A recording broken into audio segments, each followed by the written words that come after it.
zone, resistance zone. That's how you've been programmed.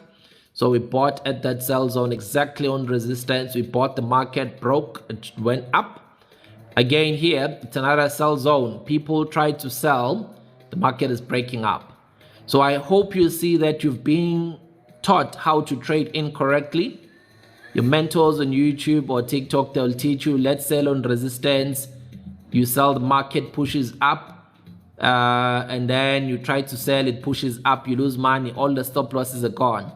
You try to sell again there, the market pushes up, all the stop losses are gone. So this is how market makers make you lose money. So you must trade with the direction of the trend. You must trade in the direction of the money. That's how the robot has been programmed. This is a hands-free trading session with the Sumari Auto Trader robot. I am